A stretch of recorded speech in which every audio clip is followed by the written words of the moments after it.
لقد كان لكم في رسول الله أسوة حسنة۔ بسم اللہ الرحمن الرحیم۔ عرب محل وقوع اور قومیں۔ سیرت نبوی در حقیقت اس پیغام ربانی کے عملی پرتوں سے عبارت ہے جسے رسول اللہ صلی اللہ علیہ وسلم نے انسانی جمعیت کے سامنے پیش کیا تھا، اور جس کے ذریعے انسان کو تاریکیوں سے نکال کر روشنی میں اور بندوں کی بندگی سے نکال کر خدا کی بندگی میں داخل کر دیا تھا۔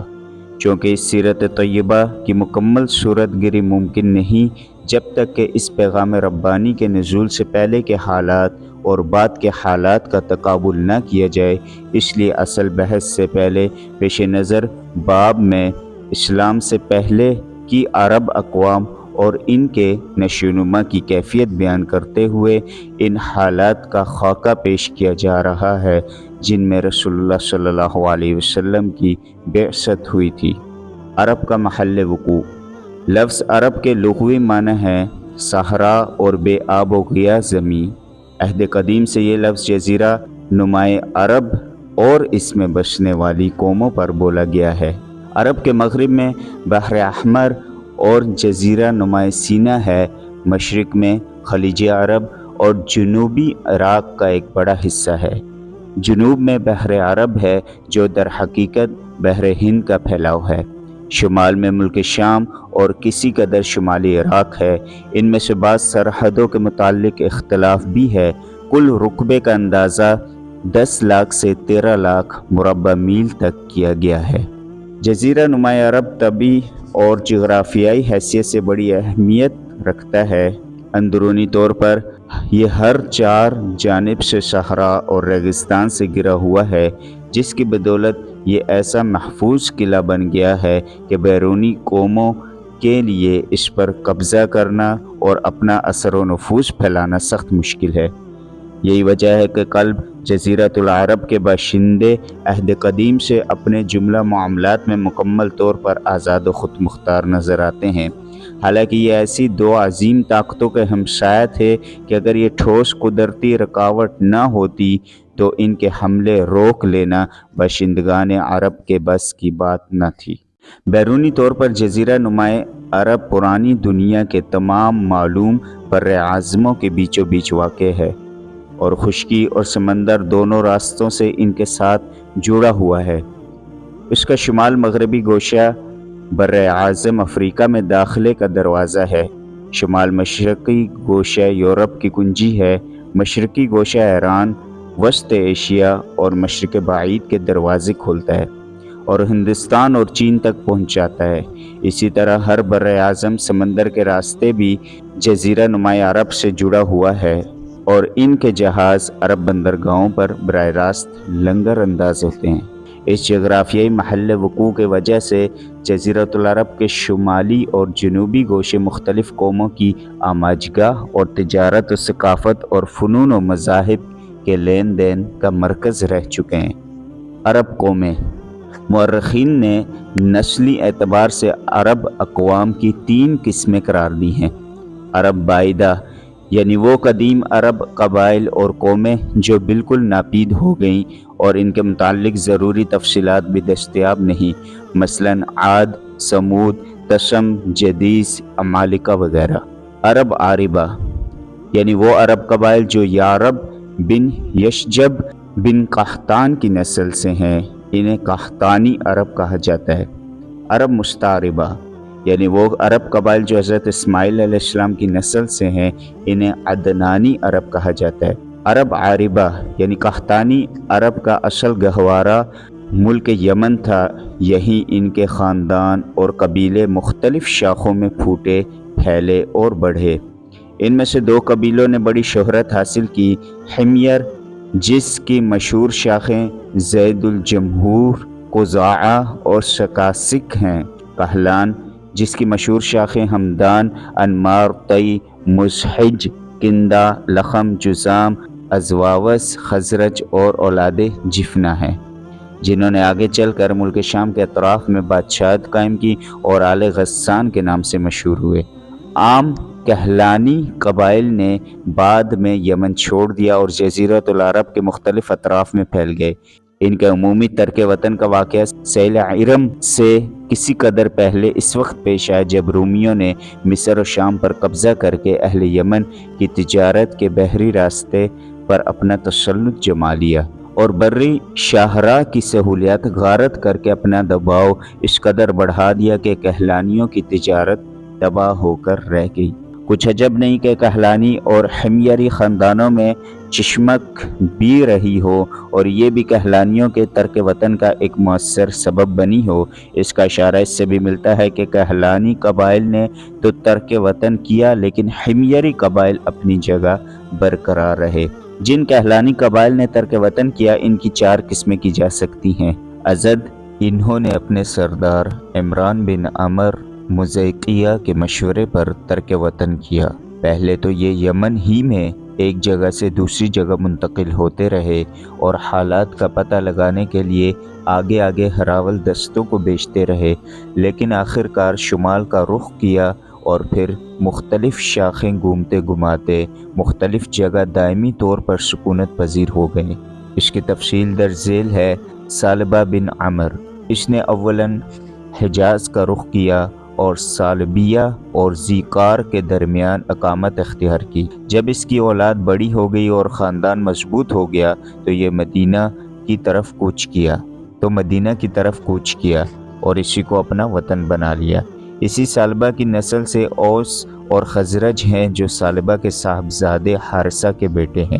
حارثہ بن عمر یعنی خزاعہ اور اس کی اولاد، یہ لوگ پہلے سرزمین حجاز میں گردش کرتے ہوئے مر الزہران میں خیمہ زن ہوئے، پھر حرم پر دعویٰ بول دیا اور بنو جرہم کو نکال کر خود مکہ میں بود و باش اختیار کر لی۔ عمران بن عمر، اس نے اور اس کی اولاد نے عمان میں سکونت اختیار کی، اس لیے یہ لوگ ازد عمان کہلاتے ہیں۔ نصر بن ازد، اس سے تعلق رکھنے والے قبائل نے تہامہ میں قیام کیا، یہ لوگ ازد شنوءہ کہلاتے ہیں۔ جفنہ بن عمر، اس نے ملک شام کا رخ کیا اور اپنی اولاد سمیت وہیں متوطن ہو گیا۔ یہی شخص غسانی بادشاہوں کا جد اعلیٰ ہے۔ انہیں آل غسان اس لیے کہا جاتا ہے کہ ان لوگوں نے شام منتقل ہونے سے پہلے حجاز میں غسان نامی ایک چشمے پر کچھ دیر قیام کیا تھا۔ لخم و جذام، انہی لخمیوں میں نصر بن ربیعہ تھا جو حیرہ کے شاہان آل منذر کا جد اعلیٰ ہے۔ بنو طی، اس قبیلے نے بنو ازد کے ترک وطن کے بعد شمال کا رخ کیا اور اجا اور سلمہ نامی 2 پہاڑیوں کے اطراف میں مستقل طور پر سکونت پذیر ہو گیا، یہاں تک کہ یہ دونوں پہاڑیاں قبیلہ طی کی نسبت سے مشہور ہو گئیں۔ کندہ، یہ لوگ پہلے بحرین موجودہ الاحساء میں خیمہ زن ہوئے لیکن مجبوراً وہاں سے دستکش ہو کر حضر موت گئے، مگر وہاں بھی امان نہ ملی اور آخر کار نجد میں ڈیرے ڈالنے پڑے۔ یہاں ان لوگوں نے ایک عظیم الشان حکومت کی داغ بیل ڈالی، مگر یہ حکومت پائیدار نہ ثابت ہوئی اور اس کے آثار جلد ہی ناپید ہو گئے۔ کہلان کے علاوہ حمیر کا بھی صرف ایک قبیلہ قضاعہ ایسا ہے اور اس کا حمیری ہونا بھی مختلف فی ہے، جس نے یمن سے ترک وطن کر کے حدود عراق میں بادیۃ السماوہ کے اندر بود و باش اختیار کی۔ عرب مستعربہ، ان کے جد اعلیٰ سیدنا ابراہیم علیہ السلام اصلاً عراق کے ایک شہر اور کے باشندے تھے۔ یہ شہر دریائے فرات کے مغربی ساحل پر کوفے کے قریب واقع تھا۔ اس کی کھدائی کے دوران جو کتبات برآمد ہوئے ہیں ان سے اس شہر کے متعلق بہت سی تفصیلات منظر عام پر آئی ہیں اور حضرت ابراہیم علیہ السلام کے خاندان کے بعض تفصیلات اور باشندگان ملک کے دینی اور اجتماعی حالات سے بھی پردہ ہٹا ہے۔ یہ معلوم ہے کہ حضرت ابراہیم علیہ السلام یہاں سے ہجرت کر کے شہر خزان تشریف لے گئے تھے اور پھر وہاں سے فلسطین جا کر اسی ملک کو اپنی پیغمبرانہ سرگرمیوں کا مرکز بنا لیا تھا اور دعوت و تبلیغ کے لیے یہیں سے اندرون و بیرون ملک مصروف رہا کرتے تھے۔ ایک بار آپ مصر تشریف لے گئے، فرعون نے آپ کی بیوی حضرت سارہ علیہ السلام کی کیفیت سنی تو ان کے بارے میں بدنیت ہو گیا۔ اور اپنے دربار میں برے ارادے سے بلایا، لیکن اللہ نے حضرت سارہ علیہ السلام کی دعا کے نتیجے میں غیبی طور پر فرعون کی ایسی گرفت کی کہ وہ ہاتھ پاؤں مارنے اور پھینکنے لگا۔ اس کی نیت بد اس کے منہ پر مار دی گئی، اور وہ حادثے کی نوعیت سے سمجھ گیا کہ حضرت سارہ علیہ السلام اللہ تعالیٰ کی نہایت خاص اور مقرب بندی ہیں، اور وہ حضرت سارہ علیہ السلام کی اس خصوصیت سے اس قدر متاثر ہوا کہ اپنی بیٹی ہاجرہ، اور بعض روایات کے مطابق حضرت ہاجرہ جو ہیں وہ لونڈی تھی، لیکن صحیح اور مشہور روایت کے مطابق حضرت ہاجرہ علیہ السلام وہ بیٹی تھی فرعون کی، کو ان کی خدمت میں دے دیا۔ پھر حضرت سارہ علیہ السلام نے حضرت ہاجرہ علیہ السلام کو حضرت ابراہیم علیہ السلام کی زوجیت میں دے دیا۔ حضرت ابراہیم علیہ السلام حضرت سارہ علیہ السلام اور حضرت ہاجرہ علیہ السلام کو ہمراہ لے کر فلسطین واپس تشریف لائے۔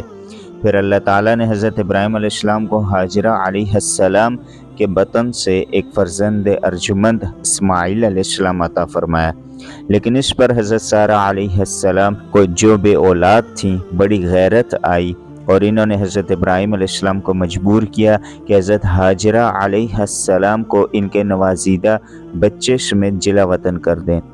حالات نے ایسا رخ اختیار کیا کہ انہیں حضرت سارہ علیہ السلام کی بات ماننی پڑی، اور وہ حضرت ہاجرہ علیہ السلام اور حضرت اسماعیل علیہ السلام کو ہمراہ لے کر حجاز تشریف لے گئے، اور وہاں ایک بے آب و گیا وادی میں بیت اللہ شریف کے قریب ٹھہرا دیا۔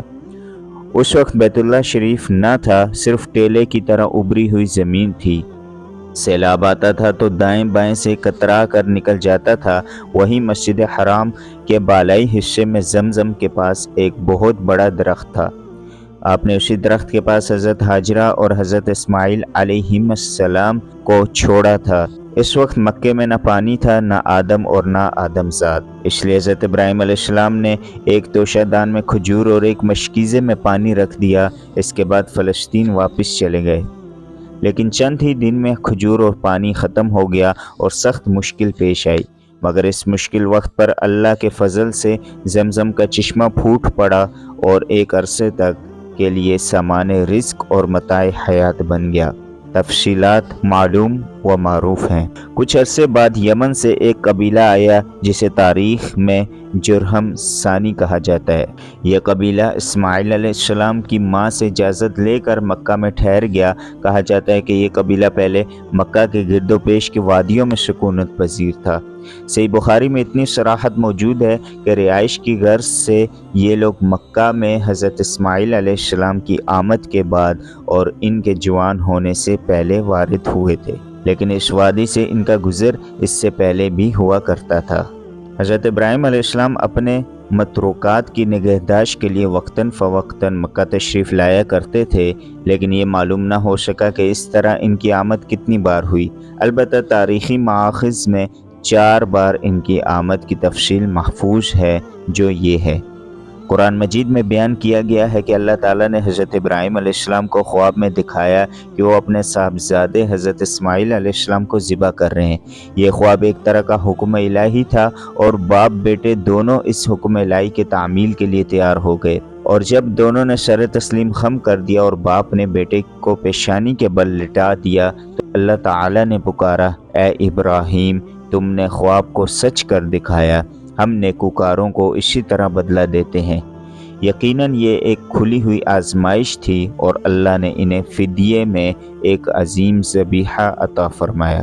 مجموعہ بائبل کی کتاب پیدائش میں مذکور ہے کہ حضرت اسماعیل علیہ السلام حضرت اسحاق علیہ السلام سے 13 سال بڑے تھے، اور قرآن کا سیاق بتلاتا ہے کہ یہ واقعہ حضرت اسحاق علیہ السلام کی پیدائش سے پہلے پیش آیا تھا، کیونکہ پورا واقعہ بیان کر چکنے کے بعد حضرت اسحاق علیہ السلام کی پیدائش کی بشارت کا ذکر ہے۔ اس واقعے سے ثابت ہوتا ہے کہ حضرت اسماعیل علیہ السلام کے جوان ہونے سے پہلے کم از کم ایک بار حضرت ابراہیم علیہ السلام نے مکہ کا سفر ضرور کیا تھا۔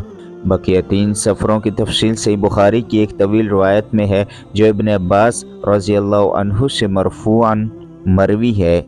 اس کا خلاصہ یہ ہے، حضرت اسماعیل علیہ السلام جب جوان ہو گئے جرہم سے عربی سیکھ لی اور ان کی نگاہوں میں جچنے لگے تو ان لوگوں نے اپنے خاندان کی ایک خاتون سے آپ علیہ السلام کی شادی کر دی۔ اسی دوران حضرت حاجرہ علیہ السلام کا انتقال ہو گیا۔ ادھر حضرت ابراہیم علیہ السلام کو خیال ہوا کہ اپنا ترکہ دیکھنا چاہیے، چنانچہ وہ مکہ تشریف لے گئے، لیکن حضرت اسماعیل علیہ السلام سے ملاقات نہ ہوئی۔ بہو سے حالات دریافت کیے، اس نے تنگ دستی کی شکایت کی۔ آپ علیہ السلام نے وصیت کی کہ اسماعیل آئیں تو کہنا اپنے دروازے کی چوکھٹ بدل دیں۔ اس وصیت کا مطلب حضرت اسماعیل علیہ السلام سمجھ گئے، بیوی کو طلاق دے دی اور ایک دوسری عورت سے شادی کر لی جو جرہم کے سردار مزاز بن عمر کی صاحبزادی تھی۔ اس دوسری شادی کے بعد ایک بار پھر حضرت ابراہیم علیہ السلام مکہ تشریف لے گئے، مگر اس دفعہ بھی حضرت اسماعیل علیہ السلام سے ملاقات نہ ہوئی۔ بہو سے احوال دریافت کیے تو اس نے اللہ کی حمد و ثنا کی۔ آپ نے وصیت کی کہ اسماعیل علیہ السلام اپنے دروازے کی چوکھٹ برقرار رکھیں اور فلسطین واپس ہو گئے۔ اس کے بعد پھر تشریف لائے تو اسماعیل علیہ السلام زمزم کے قریب درخت کے نیچے تیر گڑ رہے تھے۔ دیکھتے ہی لپک پڑے اور وہی کیا جو ایسے موقع پر ایک باپ اپنے بیٹے کے ساتھ اور بیٹا باپ کے ساتھ کرتا ہے۔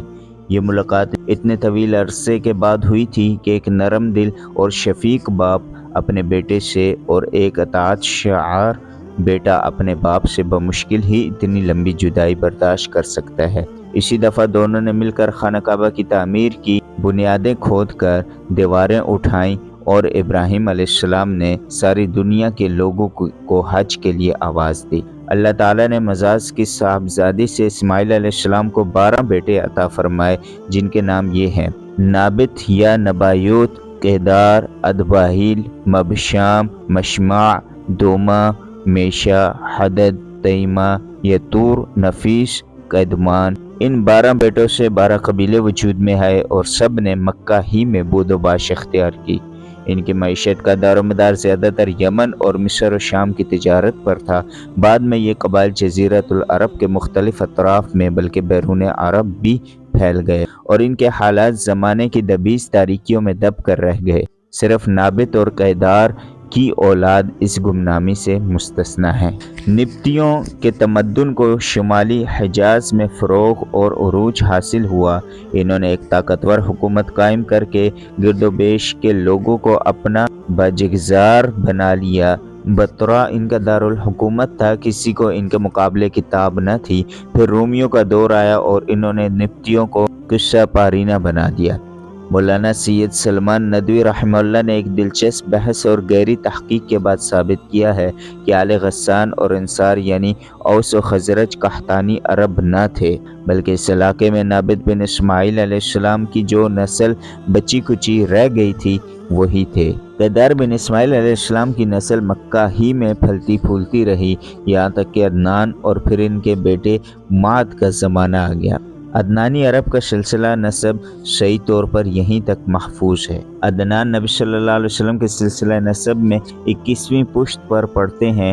بعض روایتوں میں بیان کیا گیا ہے کہ آپ علیہ السلام جب اپنا سلسلہ نسب ذکر فرماتے تو عدنان پر پہنچ کر رک جاتے اور آگے نہ بڑھتے۔ فرماتے کہ ماہرین انساب غلط کہتے ہیں، مگر علماء کی ایک جماعت کا خیال ہے کہ عدنان سے آگے بھی نسب بیان کیا جا سکتا ہے۔ انہوں نے اس روایت کو ضعیف قرار دیا ہے۔ ان کی تحقیق کے مطابق عدنان اور حضرت ابراہیم علیہ السلام کے درمیان 40 پشتیں ہیں۔ بہرحال معد کے بیٹے نزار سے، جن کے متعلق کہا جاتا ہے کہ ان کے علاوہ معد کی کوئی اولاد نہ تھی، کئی خاندان وجود میں آئے۔ در حقیقت نزار کے 4 بیٹے تھے اور ہر بیٹا ایک بڑے قبیلے کی بنیاد ثابت ہوا۔ چاروں کے نام یہ ہیں: ایاد، انمار، ربیعہ اور مزر۔ ان میں سے مؤخر الذکر 2 قبیلوں کی شاخیں اور شاخوں کی شاخیں بہت زیادہ ہوئیں، چنانچہ ربیعہ سے اسد بن ربیعہ، عنزہ، عبد القیس، وائل، بکر، تغلب اور بنو حنیفہ وغیرہ وجود میں آئے۔ مزر کی اولاد 2 بڑے قبیلوں میں تقسیم ہوئی: قیس اعلان بن مزر، الیاس بن مزر۔ قیس اعلان سے بنو سلیم، بنو حوازن، بنو غطفان، غطفان سے عبس، زبیان، اشجع اور غنی بن عاصر کے قبائل وجود میں آئے۔ الیاس بن مضر سے تمیم بن مرہ، حذیل بن مدرکہ، بنو اسد بن خزیمہ اور کنانہ بن خزیمہ کے قبائل وجود میں آئے۔ پھر کنانہ سے قریش کا قبیلہ وجود میں آیا۔ یہ قبیلہ فہر بن مالک بن نضر بن کنانہ کی اولاد ہے۔ پھر قریش سے بھی مختلف شاخوں میں تقسیم ہوئے۔ مشہور قریشی شاخوں کے نام یہ ہیں: جمح، سہم، عدی، مخزوم، تیم، زہرہ اور قصی بن کلاب کے خاندان، یعنی عبدالدار، اسد بن عبدالعزیٰ اور عبد مناف، یہ تینوں قصی کے بیٹے تھے۔ ان میں سے عبد مناف کے 4 بیٹے ہوئے، جن سے 4 ذیلی قبیلے وجود میں آئے، یعنی عبد شمس، نوفل، مطلب اور ہاشم۔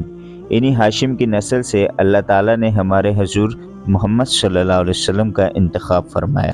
رسول اللہ صلی اللہ علیہ وسلم کا ارشاد ہے کہ اللہ تعالیٰ نے ابراہیم علیہ السلام کی اولاد میں سے اسماعیل علیہ السلام کا انتخاب فرمایا، پھر اسماعیل علیہ السلام کی اولاد میں سے کنانہ کو منتخب کیا اور کنانہ کی نسل سے قریش کو چنا، پھر قریش میں سے بنو ہاشم کا انتخاب کیا اور بنو ہاشم میں سے میرا انتخاب کیا۔ صحیح مسلم۔ ابن عباس رضی اللہ عنہ کا بیان ہے کہ رسول اللہ صلی اللہ علیہ وسلم نے فرمایا، اللہ تعالیٰ نے خلق کی تخلیق فرمائی تو مجھے سب سے اچھے گروہ میں بنایا، پھر ان کے بھی 2 گروہوں میں سے زیادہ اچھے گروہ کے اندر رکھا، پھر قبائل کو چنا تو مجھے سب سے اچھے قبیلے کے اندر بنایا، پھر گھرانے کو چنا تو مجھے سب سے اچھے گھرانے میں بنایا، لہٰذا میں اپنی ذات کے اعتبار سے بھی سب سے اچھا ہوں اور اپنے گھرانے کے اعتبار سے بھی سب سے بہتر ہوں۔ ترمذی۔ بہرحال عدنان کی نسل جب زیادہ بڑھ گئی تو وہ چارے پانی کی تلاش میں عرب کے مختلف اطراف میں بکھر گئی۔ چنانچہ قبیلہ عبدالقیس نے، بکر بن واحل کی کئی شاخوں نے اور بنو تمیم کے خاندانوں نے بحرین کا رخ کیا اور اسی علاقے میں جا بسے۔ بنو حنیفہ بن صعب بن علی بن بکر نے یمامہ کا رخ کیا اور اس کے مرکز حجر میں سکونت پذیر ہو گئے۔ بکر بن واحل کی بقیہ شاخوں نے یمامہ سے لے کر بحرین، ساحل کاظمہ، خلیج سواد عراق، ابواللہ اور حیت تک علاقوں میں بود و باش اختیار کی۔ بنو تغلب جزیرہ فراتیہ میں اقامت گزین ہوئے، البتہ ان کی بعض شاخوں نے بنو بکر کے ساتھ سکونت اختیار کی۔ بنو تمیم نے بادیہ بصرہ کو اپنا وطن بنایا۔ بنو سلیم نے مدینہ کے قریب ڈیرے ڈالے۔ ان کا مسکن وادی القریٰ سے شروع ہو کر خیبر اور مدینہ کے مشرق سے گزرتا ہوا حرہ بنو سلیم سے متصل 2 پہاڑوں تک منتہا ہوتا تھا۔ بنو ثقیف نے طائف کو وطن بنا لیا اور بنو حوازن نے مکہ کے مشرق میں وادی اوتاس کے گرد و پیش ڈیرے ڈالے۔ ان کا مسکن مکہ، بصرہ، شاہراہ پر واقع تھا۔ بنو اسد تیمہ کے مشرق اور کوفہ کے مغرب میں خیمہ زن ہوئے اور ان کے اور تیمہ کے درمیان بنو تی کا ایک خاندان بہتر آباد تھا۔ بنو اسد کی آبادی اور کوفے کے درمیان 5 دن کی مسافت تھی۔ بنو زبیان تیمہ کے قریب حوازن کے اطراف میں آباد ہوئے۔ تہامہ میں بنو کنانہ کے خاندان رہ گئے تھے۔ ان میں سے قریشی خاندانوں کی بود و باش مکہ اور اس کے اطراف میں تھی۔ یہ لوگ پراگندہ تھے، ان کی کوئی شرازہ بندی نہ تھی، تاکہ قصی بن کلاب ابھر کر منظر عام پر آیا اور قریشیوں اور کرشیوں کو متحد کر کے شرف و عزت اور بلندی و وقار سے بہرہ ور کیا۔